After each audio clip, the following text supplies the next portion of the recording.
La Cité européenne des scénaristes présente...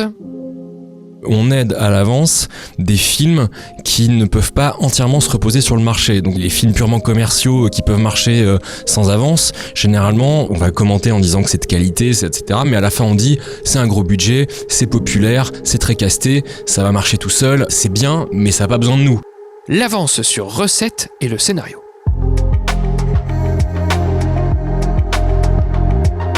Salut, c'est Baptiste Rambaud. Un dimanche sur 4, j'ai le plaisir de discuter avec ceux pour qui le scénario est un outil de travail.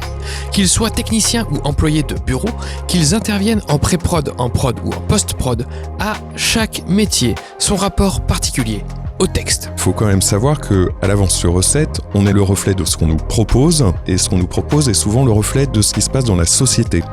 J'étais à un comité de lecture il y a 3 semaines. Sur 12 projets, il y en avait la moitié qui avait comme thématique les agressions sexuelles. Leur mission, choisir les longs métrages qui bénéficieront de la plus emblématique des aides financières délivrées par le CNC, Centre national du cinéma et de l'image animée.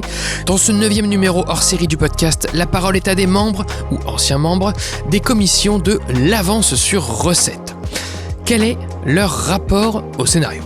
À eux 5, mes invités du jour, issus de divers métiers de l'industrie, ont notamment travaillé sur les films All We Imagine As Light, Les Algues Vertes, Une Femme du Monde, After Sun, Dans la Brume, Les Hommes du Feu ou encore L'Horizon. Je les laisse se présenter et vous souhaite une bonne écoute en leur compagnie. Mais d'abord, un peu de contexte pour bien comprendre la discussion du jour, avancée dans l'épisode si vous connaissez déjà.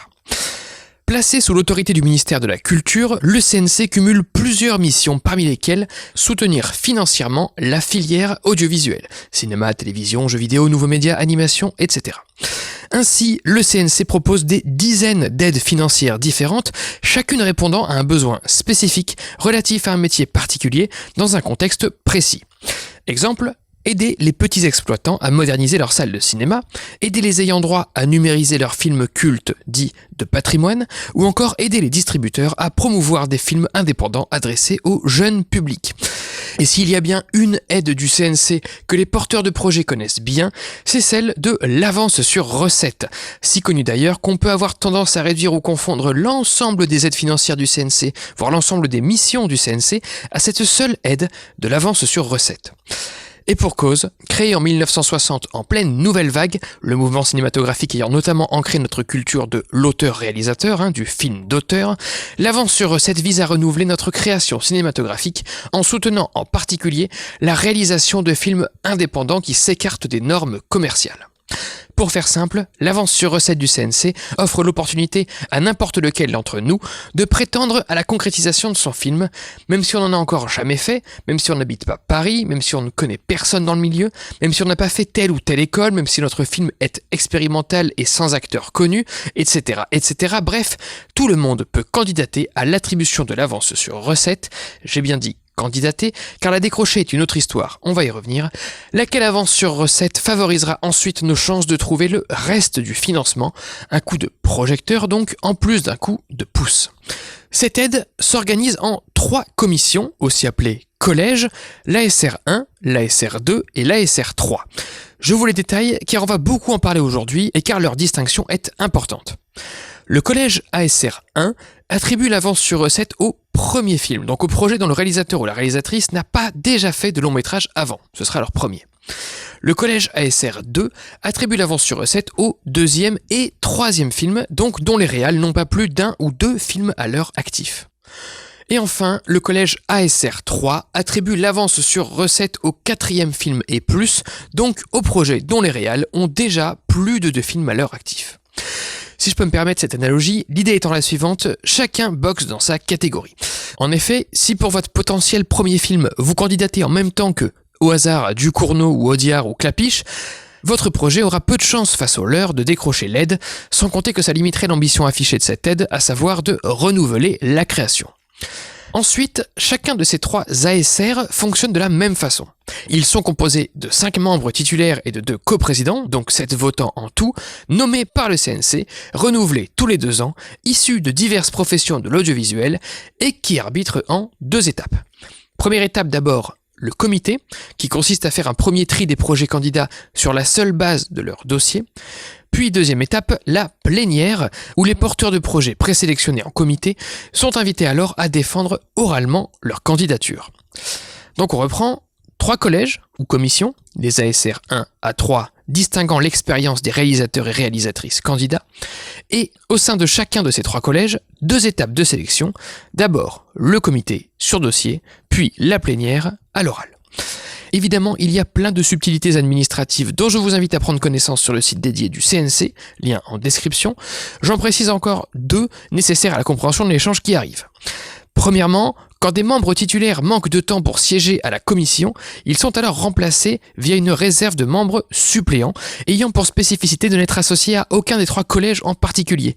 Ce qui veut dire que les suppléants peuvent un coup évaluer les premiers films, ASR 1, un coup des deuxième et troisième films, ASR 2, et un coup des films de réal très expérimentés, ASR 3. Donc les suppléants peuvent vaquer d'un ASR à l'autre. Deuxièmement, l'étape de présélection des projets sur dossier, le comité, ne se solde pas forcément par soit un refus, soit une montée en plénière. Il existe 2 arbitrages intermédiaires consistant à autoriser les projets à être soit présentés une nouvelle fois, retour casse-départ, soit effectivement montés en plénière, mais dans les 2 cas, moyennant une réécriture significative. En gros, on repousse la décision et on offre une seconde chance aux candidats.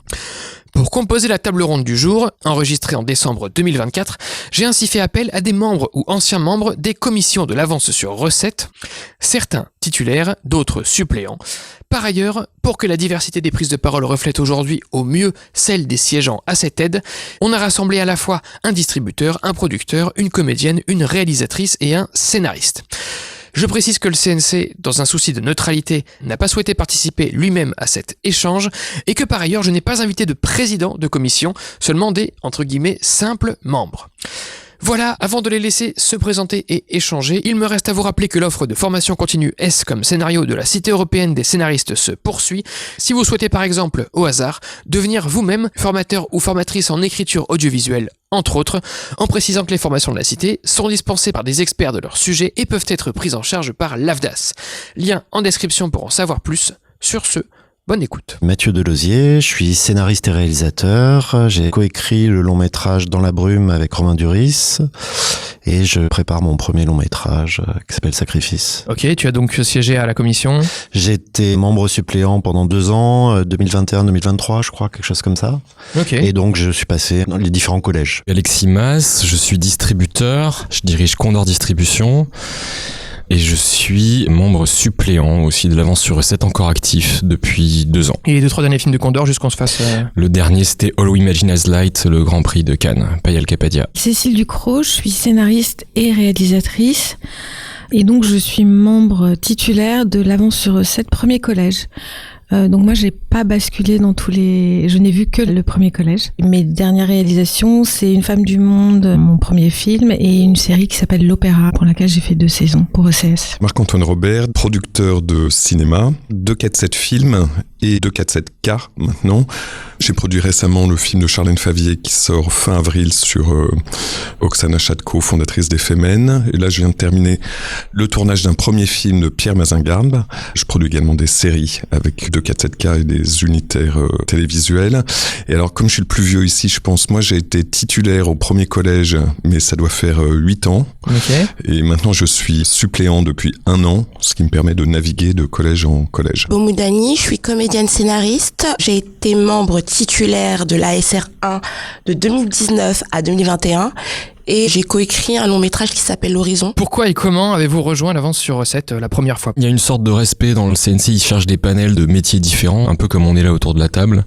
Et moi, j'avais été contacté par Laurence Gachet, Panam Distribution, qui arrivait plus à assurer l'emploi du temps qu'implique d'être présent à l'avance sur recette. Et donc, elle m'a dit, est-ce que ça te tente? Voilà. J'étais mis le pied à l'étrier par une consoeur.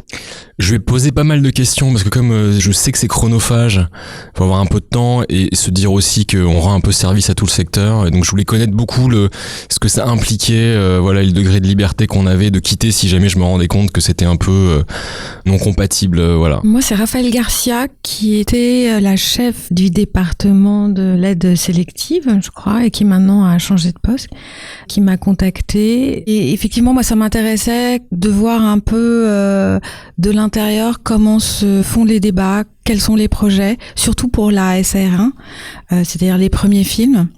Sachant que j'ai déposé plusieurs fois et que je n'ai jamais eu l'avance sur recette. Avant de siéger, tu veux dire? Avant de siéger. Ouais. C'était voilà un peu de voir comment s'organisaient les débats, quels étaient les projets, et essayer de me dire mais pourquoi je l'ai jamais eu quoi. Alors j'ai toujours pas la réponse parce que heureusement il n'y a pas de film type ou en tous les cas voilà. Moi je suis arrivé en fait parce que j'ai été lecteur pour l'avance sur recette de genre. L'avance sur recette de genre est un dispositif qui maintenant n'existe plus, il me semble. En tout cas, il n'y a pas eu d'appel à projet cette année. Et qui, en fait, contrairement à l'avance sur recette où c'est les mêmes membres qui trient les projets, entre guillemets, et puis qui après leur donnent l'aide, puisque ça se passe en 2 temps. Comité puis plénière. Voilà, c'est ça. Pour l'avance sur recette de genre, il y avait d'abord des lecteurs, 3 lecteurs qui statuaient sur un projet pour le faire monter à la plénière, si on veut, de l'avance sur recette de genre, qui était à ce moment-là jugé, vraiment découvert et lu par les membres du jury, en fait. Et donc, à la suite de cette expérience qui s'était bien passée, on m'a proposé d'être membre suppléant et j'ai accepté parce que, alors, moi, ça m'intéressait aussi de démystifier un peu l'avance sur recette, qui est quand même un lieu de pouvoir du cinéma français important. Comprendre, en fait, comment ça marchait. Moi, je l'ai vu un peu comme une école de cinéma, une nouvelle école de cinéma, parce que ça permet vraiment d'être en phase avec là où se prennent les décisions et pourquoi. Et moi, contrairement à Cécile, je pense qu'il y a des films qui ont plus de chances que d'autres d'avoir l'avance sur recette, pas parce qu'il y a des complots ou parce que il y a une volonté, mais tout simplement ça reflète les membres qui ont des goûts en général qui sont dans la norme du cinéma français, simplement. D'abord, il faut savoir que le CNC galère énormément pour trouver des membres pour composer des collèges, parce que notre métier est fait de périodes d'intensité et de périodes de ralentissement. Donc notamment, on a toujours beaucoup de mal à trouver des acteurs, des actrices, des réalisatrices, parce que elles sont prises par leur tournage respectif. Donc quand même, faut trouver ceux qui veulent s'y coller. Parce que c'est, Alexis l'a dit, énormément de travail.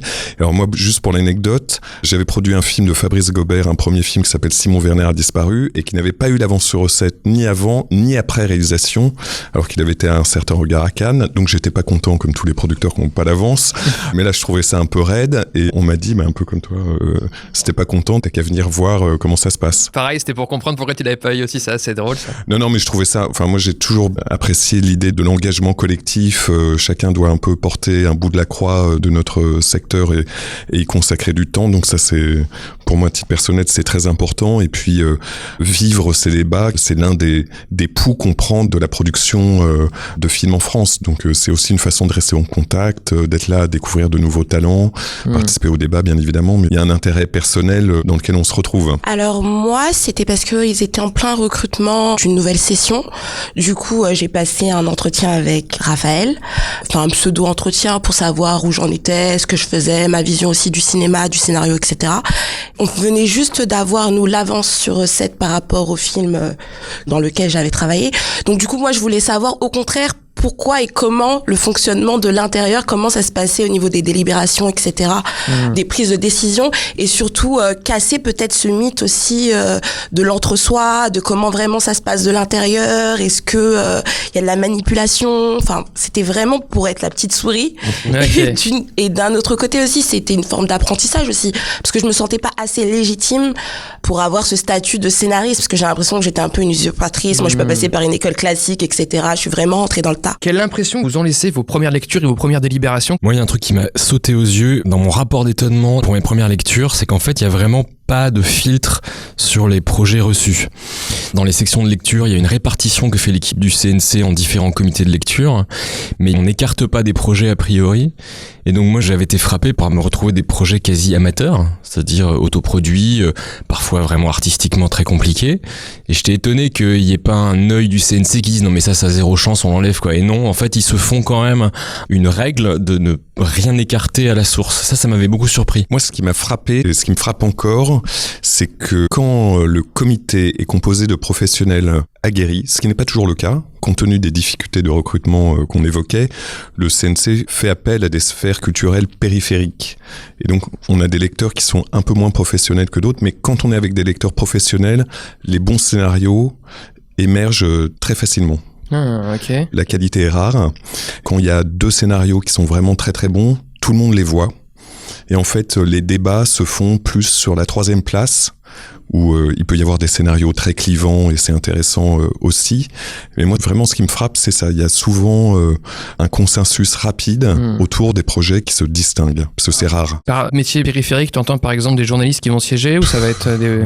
Moi, une fois, j'ai passé l'avance sur recette en étant de l'autre côté de la barrière. J'avais 5 membres du comité qui étaient soit écrivains, soit travaillaient dans l'édition, qui n'avaient rien à voir avec le cinéma. Où il y a parfois des gens qui viennent de la musique. Ça, moi, c'est une vraie question dont j'ai pas la réponse. Parce que, effectivement, théoriquement, on dit que c'est très bien d'ouvrir parce que, après tout, ça donne un regard extérieur. Et après, je comprends complètement aussi la critique qu'il peut y avoir par rapport à ça. Parce que lire un scénario, ça demande quand même un savoir-faire, une habitude. Tout à fait. Non, mais il y a lire des scénars et puis il y a voir des films. Nous, on est construits collectivement sur une passion commune qui est qu'on voit 5 films par semaine depuis des années et des années. Donc quelqu'un qui vient d'une sphère périphérique culturelle, c'est intéressant, mais à la marge. Oui, et en même temps, ce qui nous construit peut introduire aussi un biais. Tout dépend de ta cinéphilie. Je crois que les professionnels regardent tous les films. Moi, la première impression, alors c'était justement une commission où on trie les projets. C'est le président qui va décider de faire passer des projets en plénière ou pas. Et en fait, les différents membres sont là pour donner un avis, mais qui est consultatif, on va dire. Et j'ai été assez étonné de l'importance qu'on donnait à la cote du réalisateur ou du producteur, en fait. C'est-à-dire que vraiment, on jugeait pas seulement le projet, en fait, le scénario, mais il y avait une grande importance donnée à ça. C'est-à-dire que si un réalisateur sortait d'un film qui était considéré comme un succès critique ou commercial, il avait une grosse indulgence, on va dire, même si le scénario était plus fragile ou... C'est un gros aspect, je trouve, c'est que effectivement on parle des projets, mais pas que. Moi, j'ai pas eu cette impression parce que je n'ai fait que la SR1, donc du coup, et c'est pour ça aussi que j'aime bien cette commission, je pense, c'est que c'est des premiers films, donc bon, il peut arriver qu'il y ait des producteurs qui soient déjà connus et qui aient déjà fait des films, mais bien souvent c'est des producteurs un peu inconnus qui ont fait des courts-métrages. Donc du coup, c'est vrai que cette commission elle est particulière parce qu'elle est assez protégée justement les débats se font vraiment sur le scénario et sur les courts-métrages qui sont dans les dossiers et pas tellement du passé, parce qu'il y en a pas tout simplement, donc on est assez préservé. Et moi je dirais que du coup ce qui m'a frappé, alors effectivement c'est la différence, il y a beaucoup de différences, j'allais dire de niveau, faut pas parler de niveau, mais en tous les cas entre des projets qui sont aboutis justement parce qu'il y a des producteurs derrière, parce que peut-être ces gens qui ont fait des écoles, donc des scénarios qui tiennent la route, et d'autres qui sont complètement amateurs. Alors je sais pas si c'est bien ou pas, en fait, je me dis que quand même c'est pas mal que la porte soit ouverte vraiment à tout le monde, parce que s'il fallait faire un tri, en fait il faudrait qu'il y ait en amont déjà un premier tri qui le ferait, c'est un peu compliqué à mettre ensemble. Assez amateur ou assez pro, voilà, ça serait compliqué. Et je suis peut-être la ravie de la crèche autour de la table, mais je trouvais que les débats était quand même assez profond, assez fouillé, que les scénarios étaient vraiment lus et que tout le monde se sentait assez concerné et assez bienveillant. Voilà. Très bien. C'est important de casser aussi le cynisme parfois qu'il peut y avoir à ce sujet, donc c'est bien de le dire. Mais encore une fois, c'est la SR1. Je pense que dans la SR1, il y a vraiment une bienveillance parce que comme c'est les premiers films, il y a quelque chose de très touchant. Alors parce qu'en plus, on reçoit les candidats à recevoir ces jeunes réalisateurs, réalisatrices qui n'ont jamais fait de film et qui sont un peu tremblants, voilà. En plénière, ouais. En plénière. Je te rejoins complètement, et aussi, la différence aussi de vision par rapport au métier de chacun. Je trouvais ça hyper intéressant de voir la vision des producteurs, des distributeurs, des diffuseurs, des comédiens. L'œil n'était pas posé au même endroit, et je trouvais ça intéressant d'entendre aussi leur façon de voir aussi le scénario. Et donc quoi, ça marche le fait de mettre différents métiers, effectivement donner différents points de vue. Ce qu'on peut dire aussi peut-être généralement, c'est qu'il y a un grand sérieux du CNC, de ceux qui organisent les commissions. On est hyper bien entourés. Voilà. Il faut dire que c'est vraiment fait avec beaucoup de sérieux, comme tu disais. Les membres lisent vraiment attentivement. Il y a des longues discussions. Tout le monde a conscience de l'importance de la chose. Je suis tout à fait d'accord. C'est très réfléchi de la part des équipes du CNC. Par exemple, il y a un truc moi aussi qui m'avait frappé la première fois que je participais à ces discussions. C'est le fait qu'ils veillent à avoir une forme d'égalité dans le temps qu'on dédie à chaque projet, et aussi éviter les effets de leader d'opinion C'est-à-dire que dans les tours de table, ils vous font démarrer jamais la même personne pour pas qu'il y ait toujours le premier qui parle et qui du coup donnerait le là des discussions sur un film. On sent quand même que c'est réfléchi de manière à avoir... La neutralité n'existe pas, mais est-ce que chacun ait ses chances en fait? À quel niveau de maturation du coup se trouvent les projets qu'on vous soumet et qu'est-ce qu'on vous soumet en fait comme dossier? Le niveau de maturation, ça dépend vraiment. Il n'y a pas de règle. Encore une fois, je vais faire une distinction.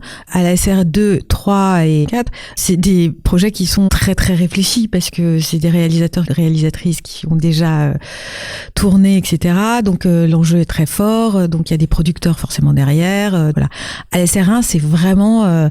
on peut passer d'un projet qui est tapé à la machine, j'allais dire, je sais pas, d'un instituteur qui tout d'un coup s'est dit que en fin de carrière, et j'ai aucun jour Non, mais c'est là-dessus, un profil, ouais. qui s'est dit qu'il allait écrire un film sur sa vie. Malheureusement, le scénario fait 150 pages et pas du tout calibré. Avec des paragraphes de 15 lignes. Voilà, et d'autres, au contraire, qui sont des projets qui sortent d'école avec un producteur. Donc, la maturation. Et alors, ce qu'on reçoit, c'est donc le scénario, la note d'intention de réalisation, la note du producteur. Et maintenant, presque systématiquement, il y a un dossier, j'aime pas ce mot, mais en tous les cas de mood board, disons. Okay. Je sais pas comment on dirait en français. Carnet d'ambiance. Carnet d'ambiance. Carnet d'ambiance, pas mal. Avec beaucoup de photos.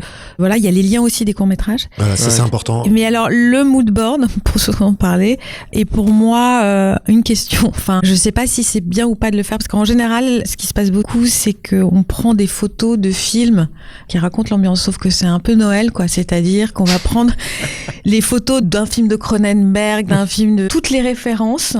Alors ça donne quelque chose de vachement beau, quoi. Mais ça peut être aussi, je trouve, un peu contre-productif, parce qu'on se dit, mais toutes ces références, oui, c'est le film idéal qu'on aimerait avoir, mais quand on voit le scénario, on a un peu du mal à... Quand on passe de ça à ça, quoi. Quand Voilà. on passe de l'un à l'autre. Faut faire attention au choix des photos. Ce que tu dis interroge aussi après la méthode qu'a chaque membre de rentrer dans un dossier. Il y en a par exemple, moi c'est mon cas, qui n'ouvre pas le dossier avant d'avoir lu le scénar, donc c'est toujours scénar premier, pour pas me laisser influencer justement par ces dossiers de Noël, où en fait on oriente ton regard sur la manière de lire, mais c'est un peu factice pour moi. Donc moi je fais toujours l'inverse, mais je sais qu'il y en a qui font dans l'autre sens, donc c'est marrant aussi de voir dans quel ordre on procède. Ce qu'il faut préciser aussi, c'est que 99% des projets sont présentés avec des producteurs, mais que ce n'est pas une obligation. On peut se présenter seul en tant que réalisateur. C'est très rare. Et généralement, c'est pas bien. Y compris en ASR1, c'est plutôt des producteurs qui passent en général. C'est le couple. Oui, je veux dire, mais si on est auteur sans producteur, qu'on va en ASR1 en se disant je tente, c'est très rare que ça passe, par exemple. Moi, j'ai jamais vu quelqu'un passer en plénière sans producteur. Eusen Palsy l'a eu, sans producteur, je crois. Donc ça arrive. Donc c'est ouvert administrativement parlant, mais dans les faits, c'est pas un truc qui fonctionne. C'est important de le dire aussi. C'est bien aussi qu'il y ait ce système d'égalité, c'est-à-dire que les gens puissent présenter le projet. Après, effectivement, ça peut rajouter des lectures parfois. Mais honnêtement, j'en ai peu lu des projets amateurs, j'en ai lu peut-être 2 ou 3. T'en as lu beaucoup en premier collège? J'en ai lu beaucoup en premier collège sans producteur. Okay. Et généralement, ils passent pas complet. Ok. Juste pour rebondir sur ce que tu disais sur les carnets d'ambiance, tu parlais de Cronenberg, c'est pas pour rien, je pense, c'est parce que c'est vrai que tous les films peut-être ne nécessitent pas ce carnet d'ambiance. Dans le film de genre, par exemple, où il y a une grande importance accordée au visuel, ça peut être intéressant d'avoir, en tout cas, des visuels. Après, effectivement, si c'est d'autres films, c'est un peu peut-être dommage, mais ça peut être de la peinture, ça peut être de l'illustration. Maintenant, je pense qu'il y a des gens qui utilisent même les intelligences artificielles comme les logiciels comme Midjourney pour générer des images qui sont plus proches de leur vision plutôt que de prendre des références déjà existantes. Donc c'est vrai que, par exemple, je sais pas si on va parler du film de genre en particulier, parce que moi c'est un peu de... Ton créneau. Voilà, dans ça que je travaille. Et effectivement, il y a peut-être une importance particulière à des choses visuelles très précises, puisqu'on travaille aussi souvent sur l'imaginaire ou sur... Mais effectivement, faut pas tomber peut-être dans le travers que tu cites, qui est de mettre des références prestigieuses par rapport à ce qui est capable de faire la personne, quoi. Après, ça dépend aussi des types de films. Enfin, moi, je trouve qu'en animation, des fois, c'est hyper pertinent. Parce qu'il y a tellement de techniques aussi dans l'animation avec le papier, etc. De voir aussi l'ambiance qu'ils veulent y mettre, quelle température, quelle couleur. Enfin, je trouve ça hyper... Ça dépend. Non, mais moi, je suis pas contre le mood board. Je trouve que bien souvent, il y a une tendance à mettre un peu toutes les références qu'on aime. Et c'est aussi le problème des premiers films. On a envie de enfin pouvoir mettre tous les films qu'on aime. Je trouve ça un peu contre-productif. Il vaut mieux que ce soit des photos personnelles. Et... Non, mais au-delà de ça, moi, c'est vrai que ça me saoule, les moodboards. J'ai l'impression qu'ils sont tous passés par l'intelligence artificielle. Il y a un côté systématique qui est fatigant, sauf pour l'animation. On a besoin de concret. Mais au-delà de ça, la question, c'est sur quoi se fonde la décision des membres. parmi tous ces éléments, l'oral à l'avance sur recette, par exemple, n'a pas toujours existé. Quand les candidats viennent en plénière avec le réalisateur et le producteur présenter leur projet, ça n'existait pas avant, c'était que les scénars. Et puis on s'est dit qu'en fait, un film, c'était autre chose qu'un scénario, c'était aussi une vision d'un réalisateur et du couple qu'il forme avec le producteur. Il se trouve qu'ils ont un quart d'heure pour l'exprimer. C'est pas énorme, mais c'est déjà une évolution qu'il y a eu dans le secteur. Donc, comment est-ce qu'on fonde notre décision ? Moi, je crois beaucoup plus à la note d'intention qu'au mood board. La vision du producteur qui est également essentielle. Et puis, les films précédemment réalisés, que ce soit des courts-métrages au premier collège ou les autres longs-métrages aux autres collèges. Donc, en fait, dans ce panel, c'est là où les débats sont hyper importants entre les membres de la commission. C'est là où j'arrive justement à ma question d'après, c'est quelle est la place du coup du scénario, en particulier dans les délibérations, dans les votes, etc. Et quels sont vos critères personnels, je mets les deux questions ensemble, d'appréciation d'un scénario. Déjà, je pense que si on audite un projet en plénière, c'est qu'il a passé les comités de lecture. Donc, l'étape 1, elle est quand même beaucoup plus scénario-centrée que l'étape 2, où tu as rencontré ensuite le talent pour qu'il t'exprime sa vision. Et où là, effectivement, ça a un impact, parce que je sais que avoir le témoignage de quelqu'un qui te communique son envie absolue de faire le film, ça joue quand même. Moi, j'ai vu que ça vient panacher des décisions purement scénaristiques, et c'est pour ça, je pense qu'il y a aussi un impact humain d'avoir quelqu'un devant toi, en fait. Et c'est normal, sinon ça serait un comité de lecture, mais à l'oral, c'est pas le cas. Une plénière, c'est différent. Mais du coup, si on revient en amont sur le comité, c'est-à-dire au moment de la lecture. Là, on est vraiment sur des notions classiques d'analyse de scénar, en termes de structure, en termes de récit, en termes de caractérisation. Mais comme disait Marc-Antoine, finalement, ça émerge assez vite quand même. À l'échelle d'un comité de lecture, généralement, on a 10-12 scénarios. Il y a généralement 3-4 places à faire monter en plénière. Et c'est vrai qu'il y a souvent deux évidences qui vont mettre tout le monde d'accord, et des discussions sur deux qui restent, et où là on va s'opposer sur ça m'a embarqué émotionnellement ou ça m'a laissé froid. Donc il y a un aspect de connexion très humaine avec le scénario, et des discussions plus techniques. Toi déjà t'as parlé de dramaturgie et de technique, alors que t'as un profil de distributeur, ce qui n'est pas toujours le cas. J'ai reçu des distributeurs ici, tous n'ont pas une appétence pour la technique du scénario, c'est pour ça que je pose la question. Oui, mais alors ça c'est directement connecté quand même à un esprit général de l'avance sur recette, qui est quand même un peu un cahier des charges qu'on a, même si on se défend qu'il y ait des films typé avance sur recette, mais il y a quand même une philosophie générale qui est que on aide à l'avance des films qui ne peuvent pas entièrement se reposer sur le marché. Donc moi, je viens de la partie la plus marchande de l'industrie, qui est la distribution, mais je sais que je peux pas uniquement raisonner avec mon propre logiciel, parce que les films purement commerciaux qui peuvent marcher sans avance, généralement, on va commenter en disant que c'est de qualité, etc. Mais moi, j'ai souvent vu des commissions où on reconnaît ça, mais à la fin, on dit c'est un gros budget, c'est populaire, c'est très casté, ça va marcher tout seul, c'est bien, mais ça n'a pas besoin de nous. Et ça fait quand même partie aussi des critères qui vont arriver. Donc, l'avance n'est pas faite pour aider ces projets-là. En tout cas, il y a souvent un débat sur ce pourquoi est fait l'avance. Et c'est pour ça que je suis distributeur, mais je raisonne pas qu'en tant que distributeur dans un comité. Après, j'ai l'impression qu'on doit avoir une boussole qui nous guide quand on lit les projets, c'est la qualité artistique, simplement. C'est-à-dire que, effectivement, si on se dit qu'un film gros budget se présente au CNC, est-ce que déjà il a les qualités artistiques requises? Je vais donner un exemple qui va répondre aussi à ce qu'on disait sur les moodboards. Par exemple, Le règne animal de Thomas Caillet, c'est un projet qui coûte très cher, qui coûte, je crois, 14 millions d'euros, qui plusieurs fois où il s'est présenté n'avait pas forcément de visuel, et qui à un moment, quand il a mis les visuels, a permis de aussi rassurer, de voir aussi la vision du réalisateur. Qui n'avait pas fait de genre dans son premier film d'ailleurs. Donc... Oui, son premier film a ce ton décalé qui lui est unique, et aussi avec de l'humour, tout ça, et de l'émotion qui lui est propre.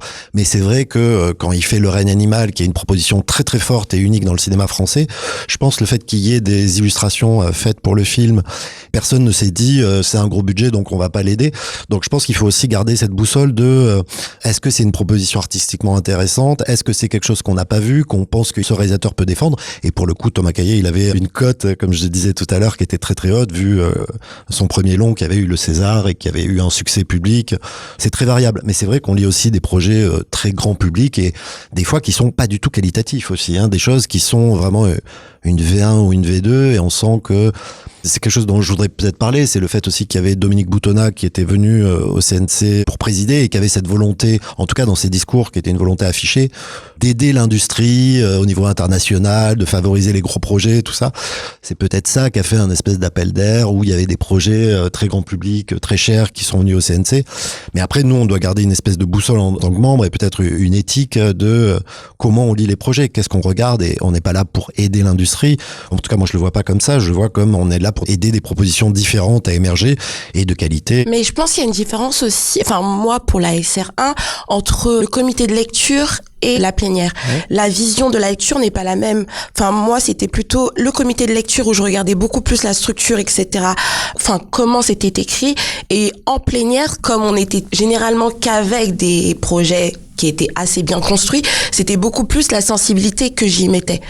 Et comment je visionnais la suite de ce scénario-là dans le cheminement du cinéma. L'oral joue beaucoup parce que c'est vrai que pour déterminer, si on hésite entre deux projets et qu'un réalisateur nous touche lors de son oral et qu'un autre réalisateur n'arrive pas à parler ou s'exprimer ou n'est pas clair dans sa proposition, forcément ça joue après dans les discussions, quoi. C'est pas la force des auteurs que de savoir prendre la parole en public aussi, donc c'est vrai que c'est un sujet important. Ouais, non mais ça, personnellement, ma grille, c'est que la prestation orale joue très très à la marge dans ma décision, sauf exception. Moi, je me souviens de la prestation de Divine à l'oral de l'Avance sur recette, cette réalisatrice.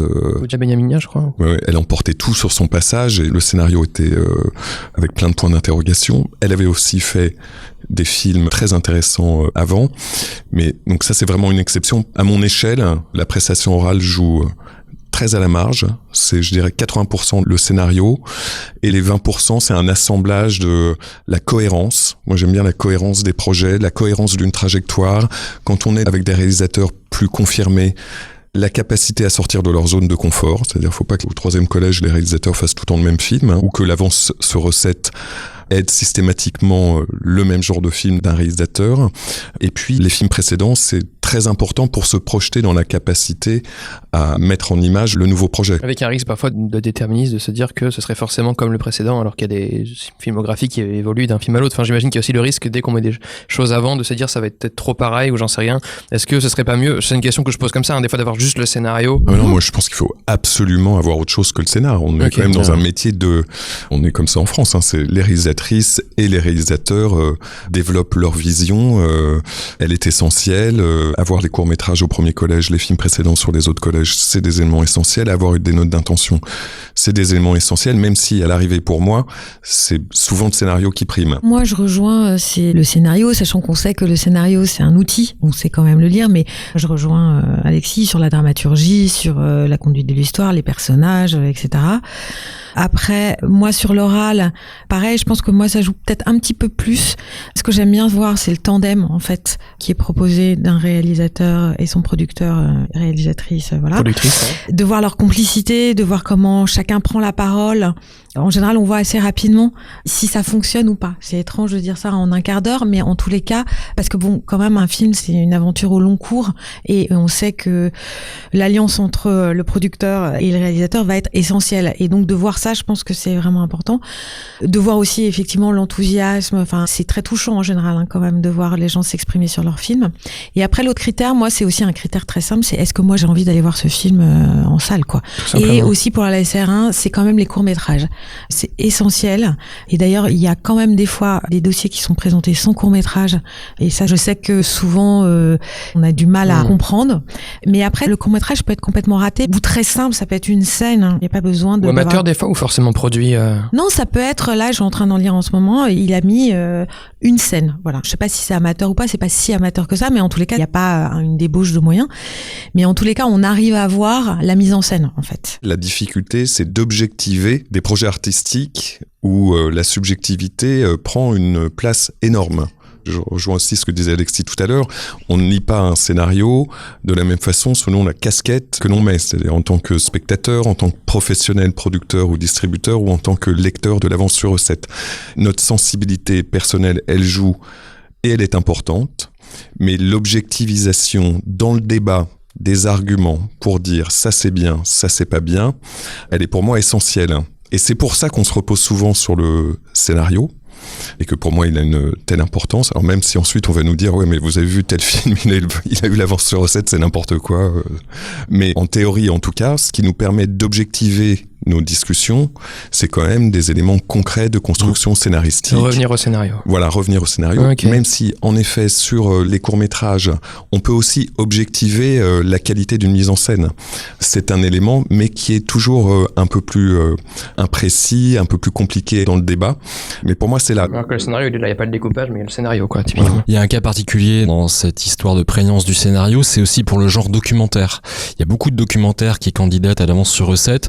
C'est toujours des projets un peu à part, parce que le scénario d'un documentaire, il y en a, mais je sais qu'on le lit pas de la même manière. Et d'ailleurs, quand ça ressemble trop à un scénario de fiction, parfois c'est un peu désorientant pour les membres, parce qu'on se dit, mais il y a une part où on doit accueillir ce qui va se passer sur le tournage de manière beaucoup moins programmée que pour un scénario de fiction, et quand parfois les projets arrivent avec des scénarios très bétonnés qui ressemblent à des scénarios de fiction, on est aussi un peu perdu. Souvent les docs passent en plénière en plus, et là pour moi c'est une expérience encore différente, parce que avoir le producteur et le réalisateur d'un documentaire, il y a des questions de comment va se passer le tournage, enfin toute la logistique et la planification qui sont pas du même ordre, enfin, c'est des questions différentes aussi. En fait, moi ce qui m'a plu, notamment dans les commissions, c'était le niveau d'argumentation, c'est-à-dire vraiment de défendre des projets, soit en se basant sur le texte, soit aussi beaucoup en basant sur le traitement du sujet. Comment ce réalisateur ou cette réalisatrice a décidé de le faire passer au public, ça c'est intéressant, et ça peut amener à des discussions et qui peuvent retourner les gens. C'est alors peut-être pas leader d'opinion, mais des fois on sent que dans un sens ou dans l'autre, soit on peut convaincre des gens de la pertinence du film ou au contraire de sa non-pertinence, et à l'inverse on peut être convaincu par d'autres membres parce que effectivement on n'avait pas vu un certain aspect. C'est très enrichissant, c'est très excitant, parce que c'est vrai que ces commissions ça demande énormément de temps, énormément de travail. Le moment où on échange tous ensemble, c'est un moment assez riche, assez fort. Je me souviens d'une commission avec toi, Marc-Antoine, où tu m'avais complètement retourné sur un projet d'animation. On a aussi un problème avec l'animation, c'est que moi, par exemple, l'animation, c'est pas forcément quelque chose que je vais voir, c'est quelque chose de nouveau pour moi. Maintenant, il y a plein de films d'animation qui sortent, et d'animation adulte. J'étais encore dans une génération où pour moi, l'animation, c'était des dessins animés pour les enfants. Et donc, à chaque fois que j'avais dans la pile de scénarios un projet d'animation, je soupirais un peu, parce que je sais que c'est pas quelque chose que je vais voir justement, et comme un de mes critères c'est est-ce que j'irai voir ça, et que par ailleurs c'est comme pour le documentaire, c'est une autre grille de lecture, parce que aussi c'est des financements qui sont différents, qui sont beaucoup plus lourds. Pour le coup il y a un dossier visuel qui est très épais, tant mieux. Et je me souviens qu'à une commission, on était justement tous en train un peu autour de la table de dire ah oui c'est bien, mais bon c'est de l'animation. Et t'étais un peu monté sur la table, enfin en argumentant très très bien, en disant mais c'est de l'animation, mais ça a sa place, c'est un film et c'est pas un genre, c'est pas un sous-genre, et on a des talents et c'est des films qui sont très très chers, et les Américains le font mieux que nous et les Allemands le font mieux que nous, et nous on est encore à la traîne alors qu'on a des talents. Et depuis j'y pense à chaque fois que j'ai un film d'animation, et je vais même travailler sur un film d'animation. Donc ça, je rejoins ce que tu dis, c'est-à-dire que c'est très important d'être clair dans sa prise de parole et d'appuyer ses projets. Et là surtout c'était une parole entre guillemets politique vis-à-vis du secteur, et pas une parole sur le projet lui-même en disant il est bien pour telle raison. Alors, là, c'était... Par ailleurs il était très bien, mais oui c'était en tous les cas t'avais eu ce regard tout d'un coup que moi je ne m'étais jamais posé. Mais moi j'adore changer d'avis, et que mes camarades avec la force de leurs arguments me fassent basculer complètement. Je trouve que c'est la richesse des débats. J'y vais pas du tout en me disant ah là moi je veux faire passer ce projet à tout prix, etc. Il se trouve que là je sentais qu'ils avaient bien aimé, mais que c'était un film d'animation pour enfants, et donc pas forcément l'ADN, mais que c'était un projet où il y avait une idée par page. C'était foisonnant, tout ça. Tout à l'heure, tu as parlé, Mathieu, qui disait, bon, en vrai, il y a quand même une typologie de projet qui se dégage dans les verdicts. J'arrive sur cette question-là, c'est quelle est la typologie de projet, on va dire, qui est plus favorable à l'attribution de cette aide, à supposer qu'il y en ait une? En tout cas, il n'y a pas de complot, il n'y a pas de volonté de faire passer certains types de projets. Je pense que déjà, il y a des projets qui passent mieux sur scénario que d'autres. On parlait de l'animation, par exemple, du cinéma de genre, le fantastique, ou l'horreur, ou la science-fiction, par exemple.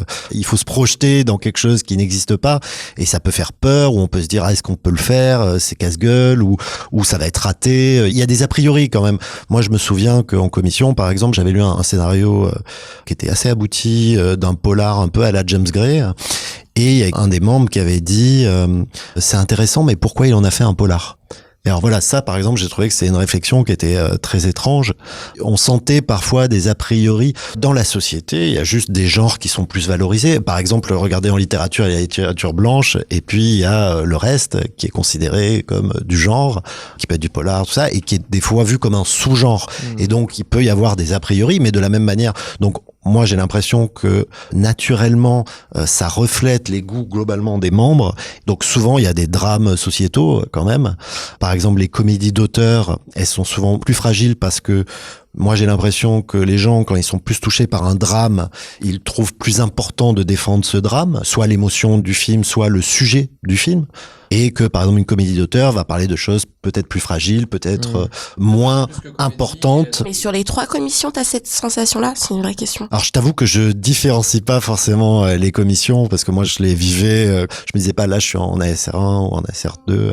Mais globalement, c'est une impression générale que j'ai eue. Voilà. Mais ça veut pas dire que des projets atypiques ne peuvent pas émerger, puisque on parlait du règne animal, mais il y a eu un exemple qui m'a marqué, un film d'animation comédie pour adultes dans le milieu gay. Et complètement délirant. Donc jamais vu, un finalement. projet complètement. Non, il est en production, je pense, qui est un projet vraiment génial que j'ai vraiment hâte de voir concrétiser. Que tu as bien défendu d'ailleurs. Que j'avais bien défendu, mais toi aussi, je crois que t'avais bien aimé. Mais en tout cas, plusieurs personnes l'avaient défendu, et donc je veux pas être caricatural. Et puis les gens viennent d'un certain milieu social aussi dans le cinéma. Même si tout le monde est très ouvert, très cultivé, tout ça, il y a quand même des biais. Moi, je dirais que là, on est au cœur du débat de ce qu'on reproche à l'avance sur recette. Exactement. Alors si on regarde un peu objectivement les choses, la comédie est un genre sous-représenté à l'avance sur recette. Il y en a très très peu. Tu veux dire qu'ils ont le verdict ou juste qu'ils sont ne serait-ce qu'envoyés? Alors ne serait-ce qu'envoyés parce qu'il y a une autocensure, tout simplement parce que les comédies ont tendance à se financer plus facilement sur le marché, et donc par définition, ils sont moins en adéquation avec l'avance. Souvent, les comédies qu'on lit au CNC, c'est des comédies d'auteurs fragiles. C'est-à-dire que, évidemment, ce ne sont pas des comédies avec des concepts très exagérés comme les films de Christian Clavier, par exemple. Ce sont des comédies plus sensibles. Je me souviens notamment d'un projet qui est resté pratiquement pendant 2 ans et qui passait de commission en commission et qui finalement l'a eu. Mais grâce à une grande réécriture, d'ailleurs. À une réécriture et aussi au casting. Je me souviens que ce qui avait été déterminant pour plusieurs membres, c'était d'un coup, ça y est, avec ce casting, ils voyaient plus le casting film. Plus auteur ou plus comédie populaire, justement? Non, c'était quand même un acteur très connu, une star, mais qui correspondait vraiment au personnage, qui faisait qu'il y avait une espèce de cohérence ou d'adéquation entre les différents éléments du projet qui le rendait plus fort. La vision était plus claire, oui. Voilà. Ensuite, les documentaires dont on parlait tout à l'heure sont surreprésentés. Je ne sais pas pourquoi. Ouais, c'est beaucoup de gens qui postulent, tu veux dire? Non, y compris dans les résultats. Ah, dans les verdicts aussi, ok. Et ensuite, faut quand même savoir que à l'avance sur recette, on est le reflet de ce qu'on nous propose, et ce qu'on nous propose est souvent le reflet de ce qui se passe dans la société. J'étais à un comité de lecture il y a 3 semaines. Sur 12 projets, il y en avait la moitié qui avait comme thématique les agressions sexuelles. Ça veut pas dire qu'en plénière, ils l'auront, etc. Mais les films qu'on choisit sont aussi le reflet de ce qu'ont envie d'exprimer les artistes. Alors, certes, je ne dis pas qu'à une certaine époque, il n'y avait pas le film caricature de l'avance sur recette, le huis clos, drame social, etc. Je trouve qu'il y a eu d'énormes progrès ces dernières années. Alors, moi, j'étais à l'avance sur recette quand il y a eu Grave, par exemple. Il n'y avait pas photo, il l'a eu tout de suite. C'était génial. Et surtout, il y a eu quand même un changement dans la composition des membres de l'avance, notamment dans l'exercice des présidences de collège, où il y a maintenant un homme, une femme. C'est déjà bien. Il y a 2 coprésidents. C'est systématiquement un duo producteur-réalisateur, et on a fait appel à des personnalités qui sortaient un peu, pardonnez-moi l'expression, du ghetto du film d'auteur, pour justement avoir une ouverture un peu plus large du spectre, pour que quand une comédie est bonne et qu'elle révèle un talent d'auteur et qu'elle est pas forcément une comédie de marché, mais une comédie quand même, elle puisse ne serait-ce qu'être considérée. Défendue pour vraiment une personne qui va dire aux autres pourquoi c'est intéressant. Voilà. Donc moi je constate quand même sur les commissions auxquelles j'ai participé récemment une certaine ouverture d'esprit, un certain progrès pour sortir de l'image d'Épinal du film d'avance produit par un producteur du SPI, d'un réalisateur qui a fait la Fémis. Voilà, on est un peu autre chose de nos jours. Je suis complètement d'accord, et surtout on en est conscient. C'est-à-dire que quand on a justement des projets de films d'auteurs sociétaux, comme je viens de dire, et qui sont en général très bien écrits, qui tiennent la route. Souvent, on s'entend dire oui, mais alors c'est vraiment le projet caricatural du CNC, et il faut un peu en sortir, ce qui n'empêche qu'il y en a encore et que ça fait des bons films quand même. Hein. Mais du coup, ça pourrait presque jouer contre eux quand même au final. Mais voilà, je sais par exemple que moi j'ai l'impression aussi qu'il y a eu un trop plein de ces films à un moment, à la fois au CNC et en général sur les écrans, et qu'il y a un peu un rejet maintenant. Ça peut être effectivement contre-productif. Moi, souvent, on entend c'est un film de bon élève, c'est-à-dire qui coche coche un peu toutes les cases du bon sujet, du bon producteur, etc. Et tout d'un coup, ça n'emporte pas. En fait, ça n'emporte plus. Et à l'inverse, des projets qui peuvent être plus fragiles, mais où il y a une proposition qui est beaucoup plus forte, beaucoup plus folle, beaucoup plus atypique, et qui peuvent être un peu fragiles au scénario et qui passent. Ça se voit de nos jours, ok. Ça se voit de nos jours. Et pour rebondir à ce que tu disais, il y a aussi des effets de mode. C'est-à-dire que moi, là où je suis pas d'accord, j'ai l'impression qu'en ce moment, la mode, c'est le cinéma de genre. Tant mieux, parce que c'est vrai qu'il y a eu des films, justement, Julia Ducournau a ouvert la brèche avec des très bons films, et que maintenant, il y a beaucoup de films de genre, de propositions. Est-ce que tu trouves qu'il y en a beaucoup qui ont eu l'avance? Moi, je trouve Alors, pas j'ai pas forcément. regardé, mais en tous les cas, c'est plus un frein. De manière générale, peut-être pour rebondir sur ce que tu disais, vu qu'on lit énormément de projets, les membres ont envie aussi d'être surpris, en fait, tout simplement. C'est-à-dire que je me souviens d'une commission avec Dany où on avait 4 projets qui étaient identiques pratiquement. Ils étaient quasiment identiques. C'était un jeune homme qui était dans un milieu très particulier et qui allait passer à l'âge adulte.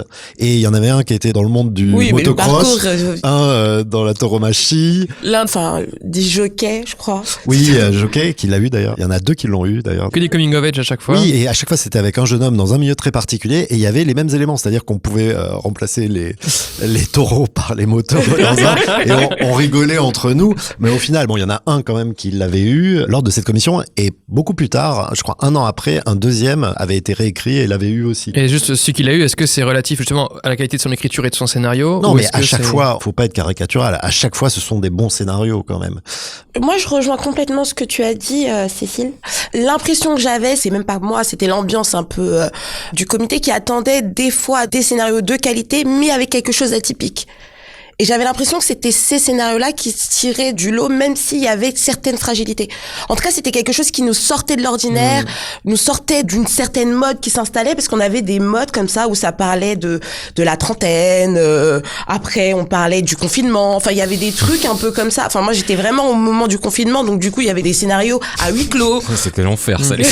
Les scénarios de confinement, c'était l'enfer. Ah non, mais c'était ça. Et en commission, nous on se voyait en visio, donc du coup il y avait le truc où on se lisait plein de trucs avec beaucoup de névrose. Il y a eu les réfugiés, beaucoup. Il y a au premier collège, beaucoup de films. Ce qui fait que effectivement, ils sont peut-être très très bien. Bon, moi j'ai l'impression d'en avoir lu une dizaine, franchement. Comme quoi le contexte joue beaucoup, c'est-à-dire qu'un même projet qui aurait été envoyé 5 ans plus tôt, 5 ans plus tard aurait pu passer, mais dans ce contexte-là. Alors de toute façon, ça on en a pas parlé, mais heureusement, ça dépend complètement de la commission. Mais ça dépend du goût de la commission. Ce qui est bien aussi quand on est membre titulaire, c'est qu'on reste 2 ans. Donc la commission change. Parce qu'elle change en décalé. Donc moi, j'ai eu 2 présidents-présidentes différents et une commission renouvelée. Et moi, j'ai vu des projets qui étaient complètement écartés dans certaines commissions parce que ça ne touchait pas, parce que voilà, ça n'intéressait pas, et qui tout d'un coup, dans une autre commission, suscitaient un intérêt et l'ont eu. Parce que moi, je me place toujours de mon côté qui n'ai jamais eu le CNC et qui suis là pour savoir pourquoi je n'ai pas eu le CNC. Il y a un côté loterie aussi. Il y a un côté, de subjectivité. Ce qu'il faut dire quand même, c'est que c'est assez rare d'avoir le CNC. Oui, c'est très important ce que tu disais sur le timing, c'est-à-dire qu'il y a 7 membres en fait qui vont voter à la fin en plénière normalement, et donc on peut être 2 seulement à avoir aimé un projet lors d'une commission et le film va être représenté, parce qu'on peut présenter je crois un projet 3 fois s'il est suffisamment modifié, c'est-à-dire on peut demander une dérogation pour représenter le projet. Je parle pas de, vous savez dans les commissions on peut aussi décider de plénière différée ou peut se représenter. Là je parle de projets qui se représentent. Même s'ils ont été virés, voilà, ils peuvent quand même se représenter. C'est vrai que on peut repasser 1 an plus tard ou 2 ans plus tard et à ce moment-là avoir l'avance sur recette parce que les membres ont complètement changé et que déjà ça a été réécrit aussi, ça peut être amélioré au niveau du scénario, mais ça va convaincre complètement. Ça c'est arrivé. Moi je l'ai vu en 2 ans, je l'ai vu plusieurs fois. Il y a aussi une notion de chance qui joue et de force en présence. Exactement. Oui, exactement. Le scénario en face. Quelle est l'offre? Exactement. Il y a parfois des commissions. Moi je me rappelle la dernière fois, c'était pas la mienne, mais c'était le comité de lecture qui sortait de la même salle. Ils faisaient tous une tête pas possible et ils ont dit mais c'est horrible, on a fait passer des trucs par défaut quoi, c'est-à-dire qu'il y avait rien qui nous plaisait, ils en avaient je crois mis que 2 alors qu'on peut aller jusqu'à 4. Là aussi c'est le hasard de l'offre des projets envoyés. Et à l'inverse parfois il y a que des rolls. Et par contre, on peut pas toutes les faire passer. Donc, et ça aussi, c'est un effet d'aléa. Est-ce que toi aussi, du coup, t'as le sentiment qu'il y a une typologie, si t'as pas eu ta réponse là-dessus, de projets plus favorables à l'attribution de cette aide? J'ai souvenir de discussions assez homériques parfois sur des arguments qui s'opposent. Notamment, par exemple, cette histoire de profil de film plus ou moins déjà très financé ou pas. Ça va être des considérations presque extra-artistiques ou extra-scénaristiques ou politiquement, est-ce qu'on accepte de faire passer Moi, par exemple, j'ai un souvenir d'une discussion hyper violente sur le film des frères Boukerma qui sort là. Leurs enfants après eux. Qui est un film énorme, à 11 millions. Produit par un groupe. Et en plénière, le film est passé. Alors, il est passé pas en première place, mais il y avait 2 évidences. Et la troisième, c'était soit un petit, un peu un challenger, soit celui-là, où il y avait une partie des membres qui disaient, mais c'est vraiment de qualité, le bouquin a été bien adapté, c'était dur à adapter ce bouquin. Les frérots, ils ont une vraie vision, ils étaient assez convaincants en plénière. Et d'autres qui disaient, non mais c'est une règle de principe, vous pouvez faire passer un film porté par un groupe, financé par Warner. Mais justement, la carte des Boukerma qui ont aussi un passif de films sociaux leur donne aussi c'est pour ça que c'était intéressant comme cas, parce qu'il y avait rien qui était absolu, c'est-à-dire que oui, ils viennent d'un tout petit cinéma et il se trouve que là, leur 3e film, c'est quelque chose de très très gros et très financé. Est-ce que de ce fait-là, ça doit être écarté? Mais alors dans ce cas-là, pourquoi même c'est accepté au départ? Pourquoi on l'écarte pas en disant mais le film à 11 millions, il faut même pas qu'il soit là? Mais je sais qu'il y avait des tenants de cette commission qui disaient je me vois mal aller expliquer à mes pairs, que ce soit des distributeurs ou des producteurs, en disant aller justifier politiquement cette décision parce que ça va à l'encontre de ce qui est censé aider l'avance. Quand on commence à faire le tour de table et à donner chacun notre avis, on voit très vite que par exemple un projet qu'on adore ne plaît à personne ou quasiment personne, et là on est obligé un peu de changer son fusil d'épaule, c'est-à-dire qu'on devient un peu stratège. C'est un peu comme le vote utile au présidentiel.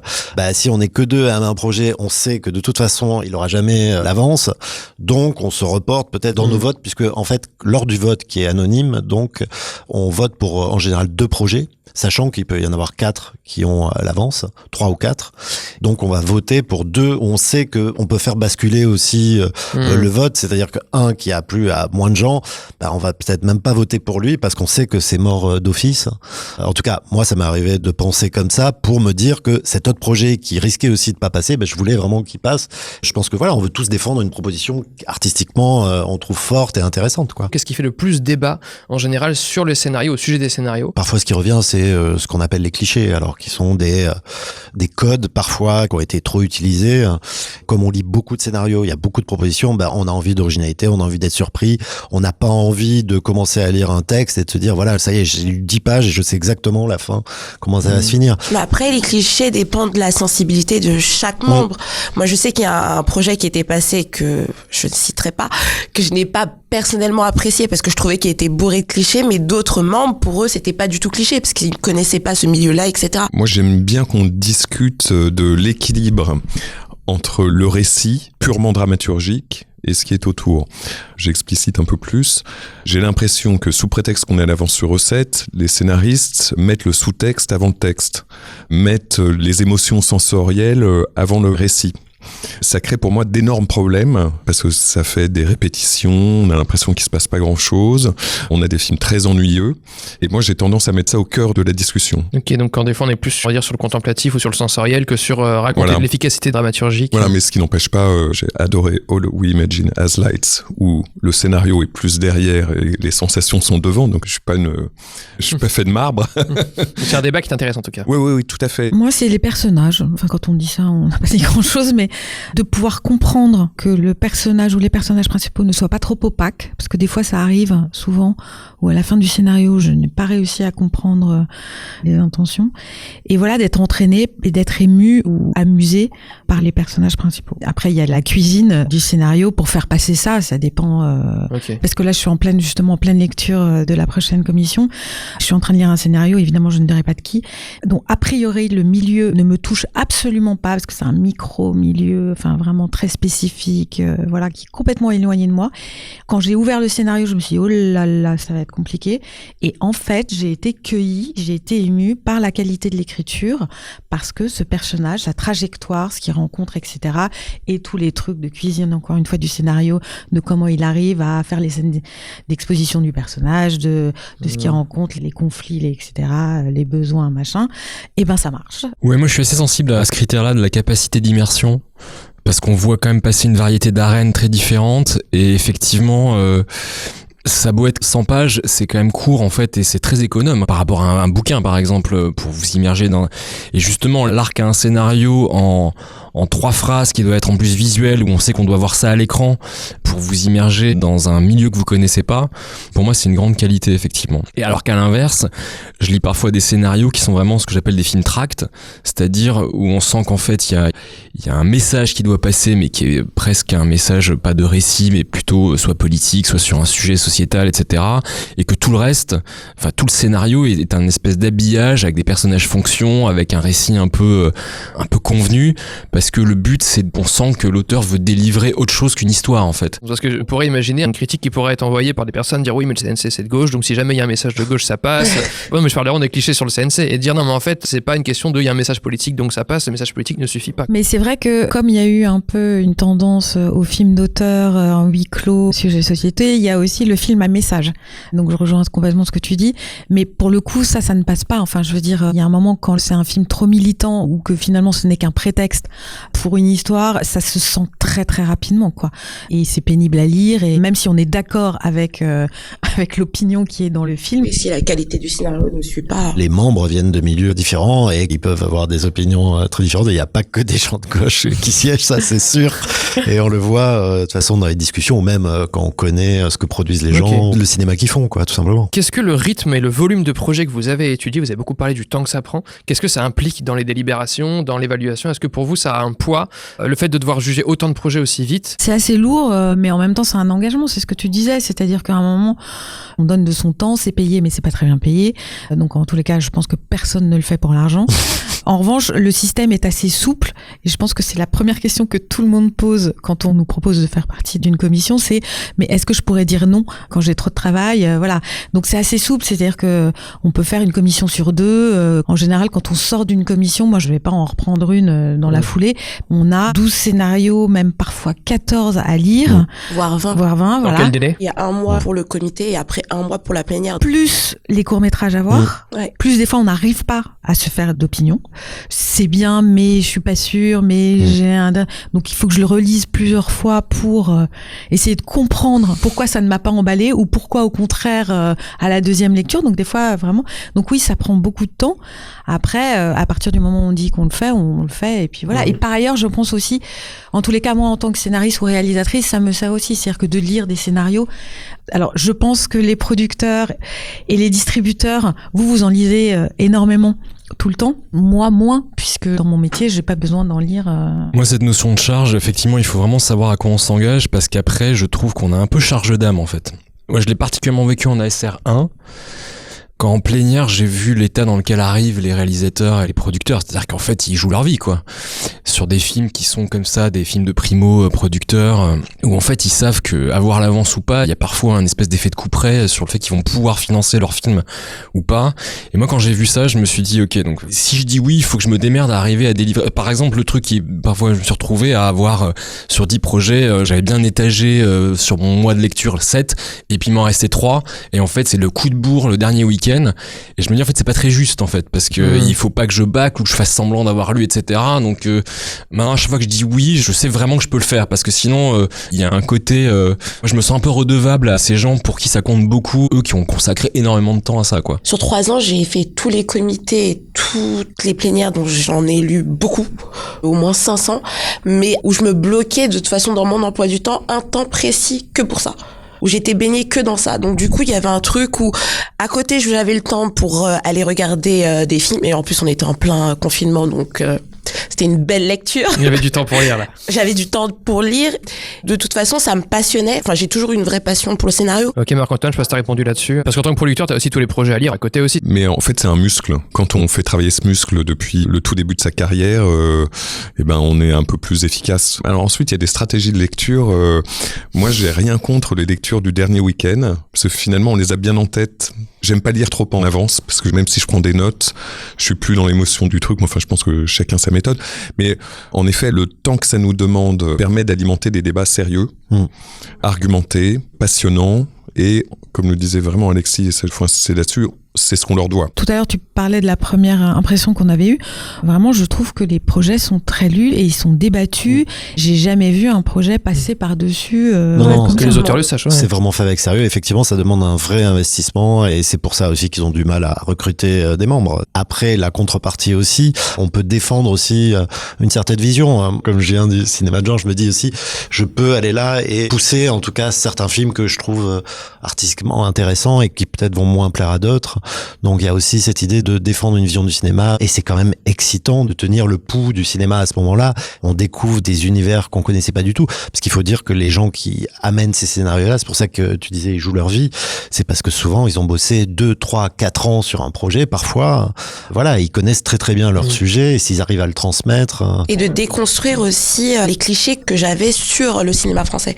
Parce que je suis rentrée aussi au CNC avec tellement de clichés sur le CNC, le cinéma français, que c'était pas possible. Et là, ça m'a aidé, moi, à déconstruire toutes les pensées que j'avais sur ce cinéma-là. Un truc que je fais personnellement, c'est que une fois que je suis sorti de mon devoir de réserve et de neutralité lié à mon siège de membre, les gens qui sont passés en commission et que je connais, je les appelle pour leur donner vraiment le contenu des débats. Parce que c'est un truc qui est important, parce que je pense que quand on a eu le sésame, c'est moins ce qu'on a envie d'avoir, parce que de toute façon on a le go, mais l'essentiel de nos décisions, c'est du négatif.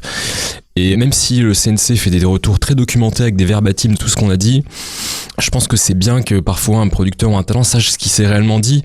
Et parfois moi je restitue la violence parce que j'ai assisté parfois à des commissions assez violentes et je pense que quand par exemple il s'est vraiment vautré sur l'oral sans s'en rendre compte, je vais l'appeler, je vais lui dire si je le connais parce que je lui dis je pense que sinon tu vas te revautrer. Ça lui servira pas de faire un truc un peu lycée, un compte rendu lycée. Oui, moi je crois pas à ça. Moi le tact c'est bien pour les relations humaines, mais il y a un moment aussi si moi j'ai identifié un truc qui est vraiment un truc qui a un peu foutu en l'air sa prestation et que lui en a pas conscience, je pense qu'il faut qu'il le conscientise, que ça ne peut que lui servir. Ça c'est un bon point du petit milieu parce que souvent on parle du petit milieu entre guillemets dans un terme négatif, mais le fait de connaître la personne ça permet aussi justement de mettre un peu plus de transparence. Oui, mais parce qu'en fait on essaye d'avoir des principes, il y a aussi évidemment des principes éthiques qui font que quand vous êtes impliqué sur un projet vous devez dénoncer vos conflits d'intérêts ou sortir de commission si c'est votre propre film ou etc. J'ai jamais vu. À un moment il m'est arrivé un truc très drôle la dernière fois. C'était avec toi. Avec Marc-Antoine. Alors là, pour le coup, je m'y attendais pas. Un candidat passe en plénière à l'oral. C'était en plus le premier qui passait de la journée. Et à la fin de la conversation, souvent, une fois qu'on a traité l'artistique, etc., on donne un peu plus où en est le projet, etc. Et il dit, bah oui, mais moi j'ai un intérêt d'un distributeur et c'est Condor. Donc il parle de moi, alors que j'ai jamais vu ce projet de ma vie. et je pense qu'il n'a pas compris qui j'étais. Et donc il lâche ça en commission. Et donc tous les yeux des autres membres se tournent vers moi en me fusillant du regard, en me disant, mais allez, alors, là j'ai les sous-titres de tout le monde. J'ai Alexis, qu'est-ce qui se passe? T'es assis à une commission où t'es en train de juger quelqu'un dont tu vas sortir le film, etc. Oui, parce qu'il y en a qui pourraient taire aussi le fait d'avoir un intérêt pour que le truc ait le prix et pour le signer derrière. Non, mais c'est trop important, puis ça finit par savoir. Donc moi, je suis allé débunker ça. Oh là là. Mais il s'était trompé ou c'était un mensonge? Je pense qu'il s'était un peu avancé. J'ai pas réussi à savoir pourquoi il avait dit ça. Il avait dit peut-être qu'on était un distrib dans l'air du temps, qu'il aimerait bien être chez nous, mais moi, on n'avait même pas reçu le projet, quoi. C'était embarrassant pour lui, c'était embarrassant pour moi. Donc on s'est bien marré. Mais chambré après toute la journée avec. Il y a aussi des choses qui ressortent encore une fois d'extérieur pour les gens qui ne connaissent pas l'avance sur recette, qui est qu'il y aurait des conflits d'intérêts, qu'il y a des gens qui donneraient des prix à, si ce n'est des gens avec qui bossent, mais des amis, de la famille ou des proches qui connaissent un peu. C'est un peu comme les Césars où on donne les prix à ses proches. Vous, de votre expérience, quel est le poids des connaissances dans les votes? Déjà, on sait qu'officiellement, si on a un conflit d'intérêt, il faut se mettre en retrait. Ok, maintenant, concrètement, dans ce que vous avez vu? Alors, moi, à l'inverse, je pense que nous sommes une grande famille, que tout le monde connaît tout le monde et que ça s'annule. Alors, Premier Collège est un peu une exception parce qu'il y a souvent des producteurs débutants, des réalisateurs par définition débutants, donc on les connaît pas tellement, mais à partir du deuxième collège, si tous les gens qu'on connaît devaient nous appeler pour nous influencer, ça doublerait le temps qu'on consacre au projet. Et du coup, moi, je ne reçois jamais de coup de fil sur les projets présentés à l'avance parce que tout le monde sait ça. Je crois pas du tout à ça. Je trouve qu'il y a des vrais conflits d'intérêts potentiel, mais qu'il faut apprendre à gérer, parce que c'est la raison pour laquelle il n'y a pas assez de distributeurs présents à l'avance sur recette. Pour moi, c'est un regard qui est essentiel, parce qu'on n'en a pas parlé jusqu'à présent, mais il y a quand même une notion de public qui devrait être un peu plus présente dans les projets que présentent les auteurs et dans nos discussions. Donc le distributeur ou l'exploitant, ce sont des regards du public, et sous prétexte qu'il y a des conflits d'intérêts potentiels, en fait, on fait très peu appel aux distributeurs. Donc on n'a pas de règles de déontologie claires, on signe pas de papier. Hein. Ah ouais? Moi j'ai pas signé. Si, je crois qu'on signe un papier pour l'anonymat des débats. Ah oui. C'est que le verdict, on ne dit pas qui a dit quoi. Ce qui n'empêche qu'effectivement, comme tu dis Alexis, après si on connaît quelqu'un qui est passé, on peut lui faire des retours un peu en off, mais il faut pas dire qui a dit quoi. Mais en conflit d'intérêt, alors il y a un conflit d'intérêt, c'est quand il y a un intérêt direct dans l'un des projets qui est présenté. Oui, parce que le producteur, une fois qu'il a son aide, il cherche un distributeur, donc c'est vrai que si le distributeur est à la table, sachant que c'est le distributeur qui favorise la concrétisation effective du projet au cinéma, j'imagine que c'est un vrai sujet. Non mais je pourrais par exemple avoir un réalisateur avec qui j'ai un projet, qui en a un autre avec un autre producteur qui se présente à l'avance sur recette devant nous. Là j'ai un conflit d'intérêt potentiel qui joue d'ailleurs dans les deux sens. Soit j'ai intérêt à ce que le film d'avant, le mien, se fasse et qu'il soit un succès parce que ça va m'aider, soit j'ai intérêt à ce qu'il ne se fasse pas pour que le mien se fasse plus vite. Alors, les conflits d'intérêt, c'est très dur à détecter puisqu'on ne sait pas forcément qui connaît qui et qui travaille avec qui. Il y a quand même des boîtes de prod qui travaillent ensemble, qui collaborent, donc on peut imaginer qu'ils peuvent se favoriser éventuellement. Mais bon, c'est impossible à détecter. Il y a aussi le fait qu'on ait 7 membres à voter de manière anonyme. Donc, à mon avis aussi, ça réduit beaucoup les chances. C'est-à-dire que si quelqu'un veut pousser un projet mais que les autres, ils le trouvent pas intéressant artistiquement, ça ne mènera à rien, quoi. Après, ce qu'on sent parfois, c'est l'inverse du copinage, c'est-à-dire le détestage, j'allais dire, c'est-à-dire des gens qui vont saboter, pas très des fois subtilement, la planche d'un projet et en citant leur projet qui est vachement mieux dans le même genre, par exemple, ou en disant, moi, ça m'est arrivé à un président de commission, on avait un réalisateur qui présentait un film avec un autre producteur et le président de la commission avait travaillé avec ce réalisateur et il commence à dire pourquoi ce réalisateur est insupportable. Mais en tout cas, non, moi je n'ai jamais vu en tout cas quelqu'un qui sort de la commission, qui sort des discussions en disant ah j'ai un conflit d'intérêt, c'est quelqu'un de ma famille ou c'est quelqu'un que je connais trop ou je suis lié à ce projet.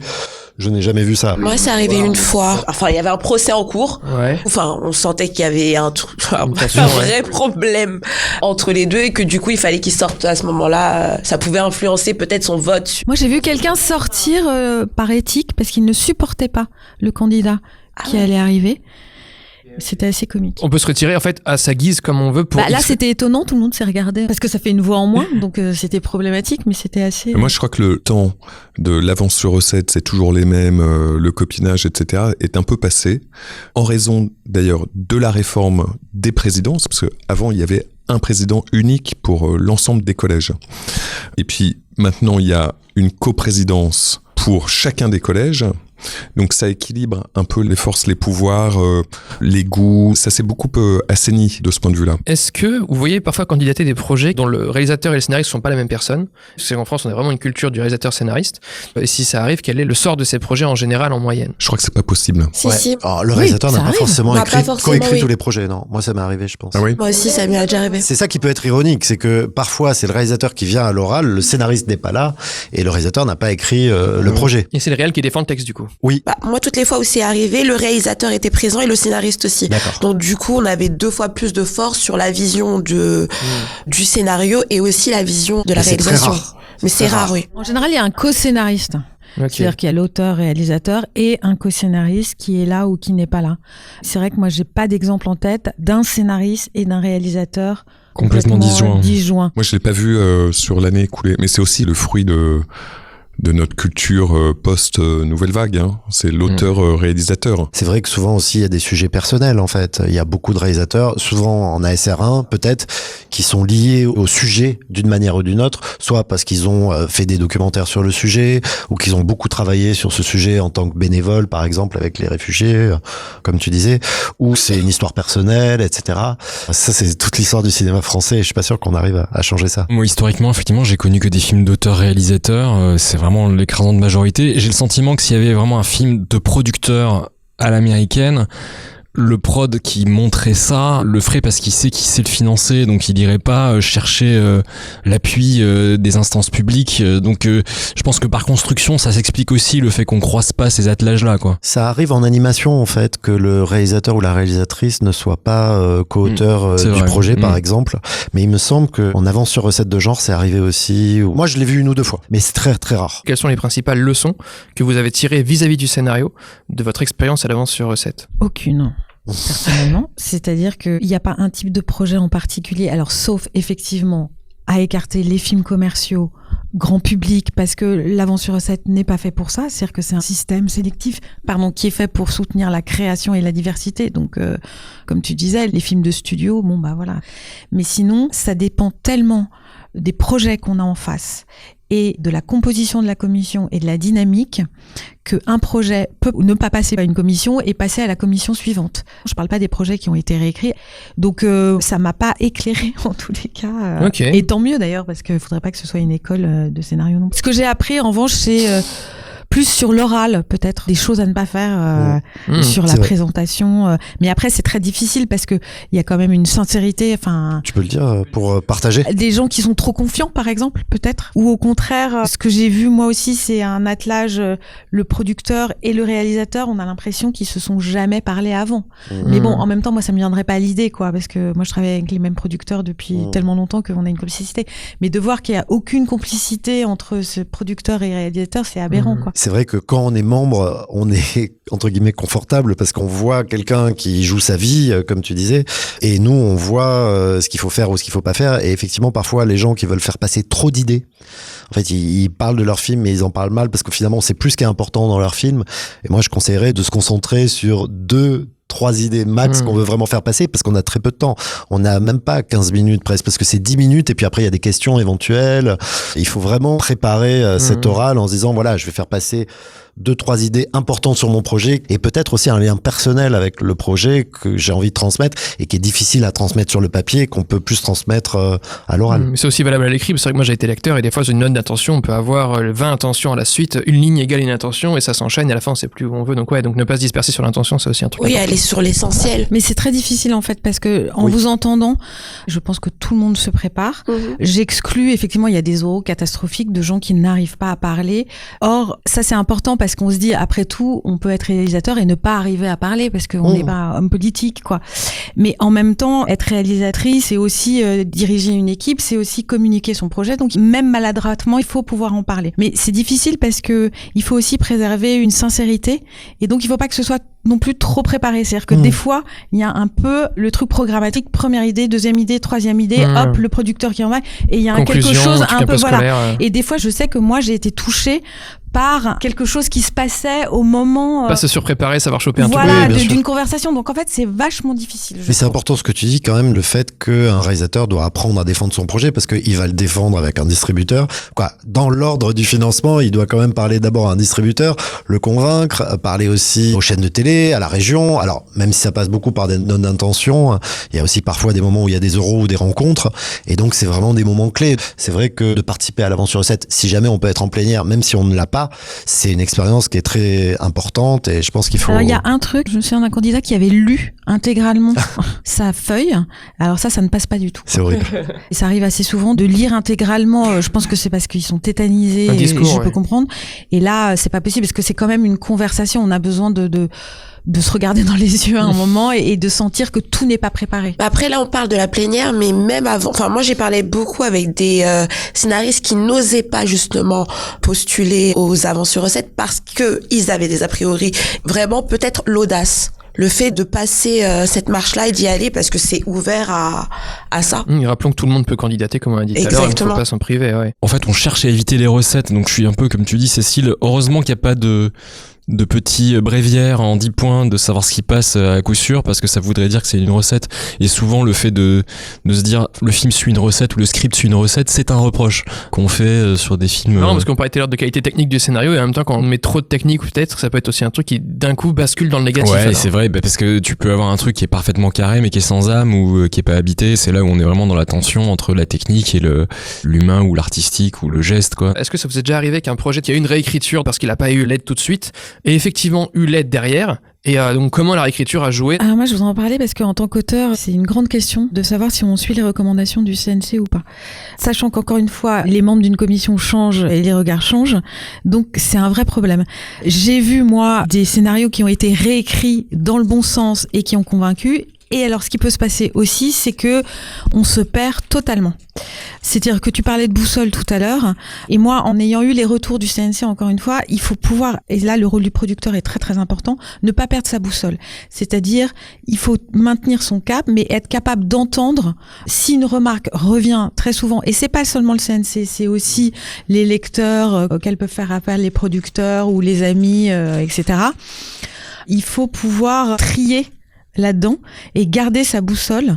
Moi, j'ai vu aussi des projets se perdre complètement, c'est-à-dire revenir et on ne comprend pas ce qui s'est passé, quoi. Peut-être qu'ils ont suivi les recommandations. Alors en plus, on les a pas forcément entendues, ces recommandations. C'est que vous ne savez pas ce qui a été reproché au projet Alors avant. des fois, on retrouve un projet, donc là on le suit, mais des fois on retrouve un projet dont on ne suit pas. Il y a un travail vraiment avec le producteur d'analyse des retours. Faut pas foncer dedans non plus, quoi. Parce qu'en plus, on n'est pas sûr d'avoir raison. Enfin, on peut avoir tort sur un projet. Alors, parfois, quand on lit un projet comme ça, il y a une note de réécriture à l'intérieur, c'est-à-dire que l'auteur va préciser les points sur lesquels il a fait évoluer le scénario et ça nous donne parfois une idée de l'historique, sinon on l'a pas lu précédemment.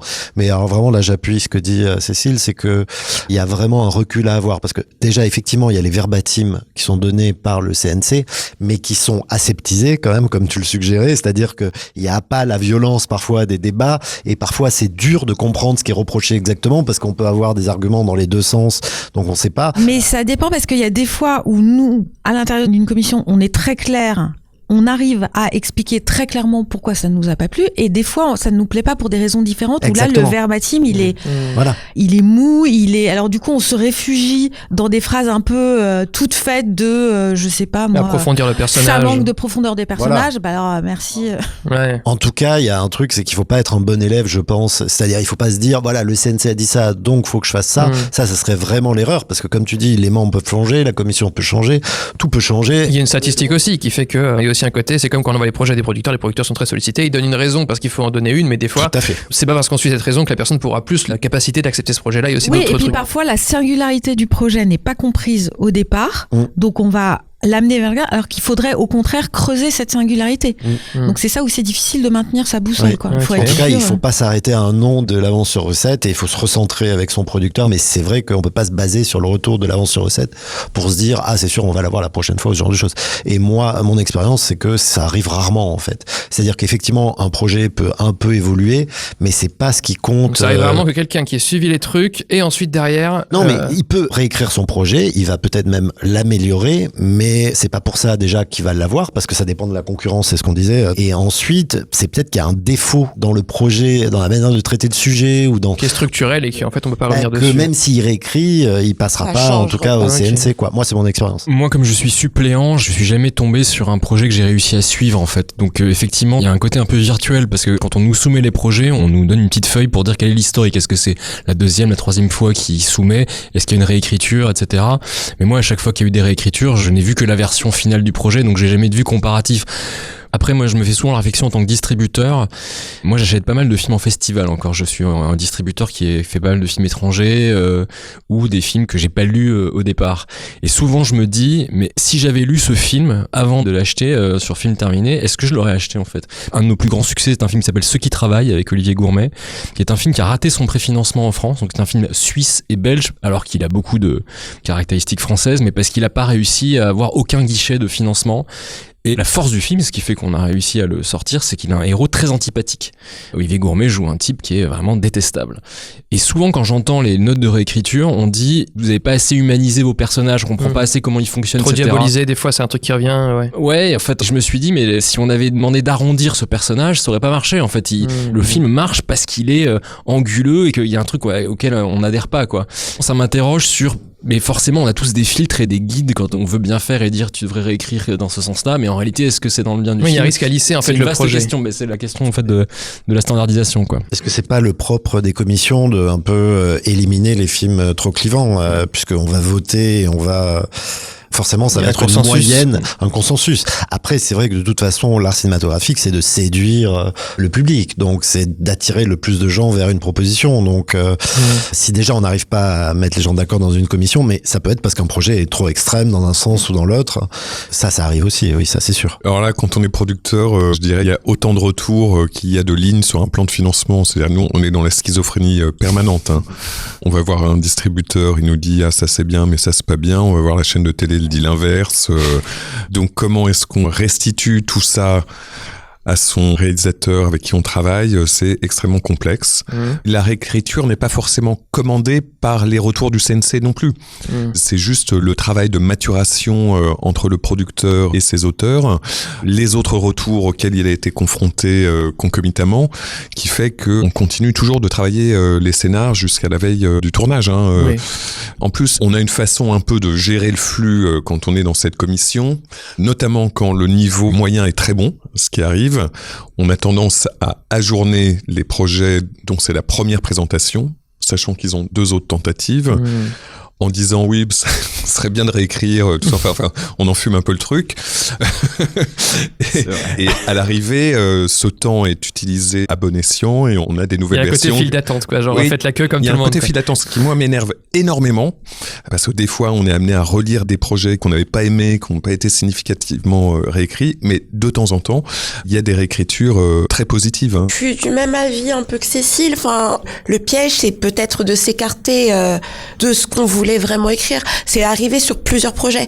J'ai juste le souvenir d'un projet où c'était l'énième réécriture, l'énième plénière, et là, il l'a eu. Mais moi, ça m'est arrivé une seule fois. Et de ton souvenir, est-ce que c'était du fait des réécritures ou est-ce que c'est simplement la chance qu'a fait qu'à ce moment-là, c'est passé Non, je pense que c'était là du fait des réécritures. Okay. Les recommandations étaient vraiment très claires, j'ai l'impression, de ce qui était, on va pas dire reproché, mais ce qui était dit était très clair, et il a suivi cette subtilité qu'on voulait à ce moment-là. Donc ça peut marcher aussi, ok. Et pourtant, c'était la même commission. Les équipes du CNC veillent à ça aussi un peu comme des gatekeepers. Alors ça ne vaut jamais au projet de décrocher une avance imméritée, mais par contre sur un passage de comité de lecture en plénière, vous pouvez avoir quelqu'un de l'équipe du CNC qui, quand il voit qu'il y a un petit débat, qu'il y a une dernière place à prendre, va dire bah là vous hésitez entre un qui est en première présentation et un qui est en troisième, lui il aura pas d'autre chance. Après on en fait ce qu'on veut, mais souvent ils font ce warning en disant si ça peut vous aider dans vos décisions, voilà. Je l'ai rarement vu en plénière pour qu'il décroche l'avance, mais par contre en montée en plénière, oui. Est-ce que vous aurez une question à poser aux autres dans leur expérience et l'avance sur recette? Ouais. Tout à l'heure, on a dit que l'avance sur recette de Jean est un dispositif qui a été arrêté, en fait. D'après ce que j'ai entendu, c'était que notamment certains producteurs trouvaient que c'était pas normal qu'il y ait une distinction. Ça a ostracisé le genre, ouais. Sur le genre. En fait, non, ça donnait plus de chance au genre, mais certains producteurs qui ne faisaient pas peut-être de genre, apparemment, s'en étaient plein au CNC, si j'ai bien compris. Est-ce que vous pensez que c'était un système qui était utile ou pas? Personnellement, je pense que c'était utile parce que même s'il y a eu Grave ou Le Règne animal, c'est des projets qui restent fragiles et un peu perdus dans la masse. Pour rappeler, c'est une commission par an avec 3 projets qui sont aidés à hauteur de 500 000 €. Alors que l'avance sur recette classique, c'est beaucoup plus large en fait, il y a beaucoup plus de projets. Moi je trouve que ça a été un système pertinent pour, dans justement la foulée de Grave, donner un éclairage sur le cinéma de genre, mais le genre et la comédie musicale d'ailleurs. Et je trouve que maintenant notre système à digérer ces films. Quand on regarde Vermine, par exemple, c'est un film qui a été financé avec Canal+ et France Télévisions. Il y a 5 ans, jamais France Télévisions ne serait allé sur un film de genre. Tout le monde a intégré, enfin les acteurs de la diversité culturelle ont intégré que c'était un cinéma qu'il fallait défendre. Et il y en a eu d'autres, je cite Vermine parce qu'en plus il a marché. Et je trouve que maintenant à l'avance, quand on a un projet de genre, il a toutes ses chances, autant que les autres. Je suis tout à fait d'accord. Surtout qu'en plus, à l'inverse, moi j'avais entendu dire que cette commission était quand même un peu trop le reflet de ses initiateurs d'origine. Le CNC a incubé ça, mais ça a été lancé par des privés à l'extérieur, des gens précis, qui donnaient une définition à ce qu'était le film de genre, et notamment le film de genre un peu à la Fémis, dans le genre de Grave, tout ressemblait à ça. Film social de genre, tu vois. Et les films de genre plus popcorn, en fait, plus purs, entre guillemets, étaient du coup un peu écartés. Moi, j'ai pas participé à cette commission, mais j'entendais beaucoup ça, donc... Non, c'est faux. Ayant participé à cette commission, ayant vu ce qui est monté en plénière, par exemple, il y avait François Descraques, qui fait pas de la Fémis, tu vois, qui avait un projet en commission l'année de Acide. Donc non, il y avait des projets très variés. Justement, je pense parce qu'ils étaient lus par des lecteurs qui débattaient entre eux et qui faisaient vraiment monter différents projets. Mais après, ça dépend des lecteurs aussi, tu vois. Donc bon, j'entends ce que vous dites, je suis pas d'accord. Et pour finir, du coup, comment vous aimeriez voir en 2 mots évoluer cette avance sur recette? Plus d'argent. Non mais moi je suis producteur.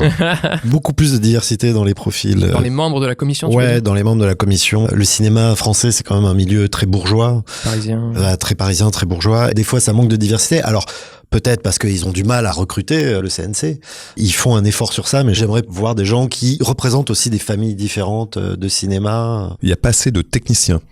Moi, j'ai siégé, par exemple, avec un monteur. C'était génial. Vraiment, c'est des regards extrêmement précieux. Qui sont des narrateurs du projet aussi, des monteurs en particulier. Tout à fait, qui lisent et réfléchissent très en amont, mais même un chef opérateur, une script, tous ces gens-là auraient leur place, mais je crois qu'ils n'arrivent pas à les recruter. C'est difficile, ouais. C'est des métiers très volatiles aussi, c'est-à-dire du jour au lendemain, ils sont appelés pour faire ce podcast régulièrement, ceux qui me lâchent le plus du jour au lendemain, parce que les projets pour eux tombent du jour au lendemain pour le coup, donc c'est vrai que c'est pas facile. Et on peut pas dire que la compensation financière du CNC soit équivalente. Alexis, t'aurais un truc, toi, que tu voudrais voir évoluer dans cette aide? Je pense que c'est le moins imparfait des systèmes, c'est-à-dire qu'en fait, au terme de 2 heures de débat comme ça, on se dit, à la fois il y a de l'entre-soi parce que c'est un petit secteur, et en même temps, d'autres fois on dit oui, mais quand on écarte trop, on a des gens qui du coup jugent avec des critères qui sont objectivement sont pas les bons, qui sont trop extérieurs, etc. Donc c'est comment trouver le bon équilibre.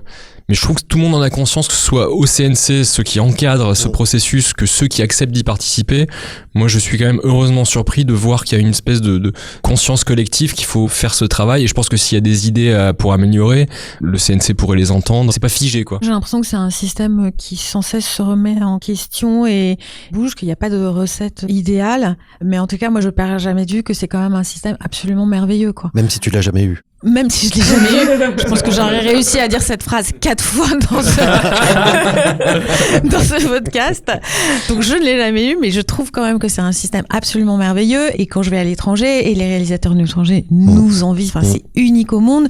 Je crois même que le cinéma coréen s'est inspiré de ce système-là de financement. Donc c'est quand même quelque chose qui fonctionne. Après, il reste effectivement perfectible. Mais j'ai l'impression, encore une fois, moi je ne saurais pas quelle recette donner. Mais j'ai l'impression que justement, le fait que par exemple, il y a eu cette commission du film de genre qu'elle n'existe plus. Il y a des essais qui sont tentés que maintenant il y ait la SAR2. Ça n'existait pas avant. Les deuxièmes films étaient avec le reste des films, donc ils se retrouvaient comme ça dans la cour des grands, tétanisés. Donc j'ai l'impression que régulièrement il y a des choses qui sont faites dans le bon sens. Ça existait, mais c'était que les deuxièmes films. Et là, c'est deuxième et troisième. Personnellement, en tant que scénariste, je trouve que c'est une expérience de fou que j'ai vécue là-bas et que je recommande à plein de scénaristes pour vraiment aussi déconstruire tout ce qu'on peut se dire sur l'aventure du scénario à travers le CNC. Voilà. Merci à tous pour vos réponses. Merci. L'avance sur recette et le scénario, c'est terminé. Merci encore à Cécile, Marc-Antoine, Dany, Mathieu et Alexis pour leur participation, en particulier à Alexis pour son aide dans l'organisation. Merci à la Bibliothèque du cinéma François Truffaut pour l'accueil de l'enregistrement. Et bien sûr, merci à vous pour votre écoute. Abonnez-vous au podcast pour ne manquer aucun épisode, partagez-le autour de vous s'il vous a plu, et pour le soutenir, je vous invite à laisser 5 étoiles sur Apple Podcast et sur Spotify s'il vous plaît. Et le scénario est une émission proposée et montée par moi-même qui vous donne rendez-vous dans 4 semaines de retour avec un épisode classique. D'ici là, n'oublions pas, le scénario n'est pas une œuvre d'art, mais une invitation à collaborer sur une œuvre d'art. Paul Schrader. À bientôt.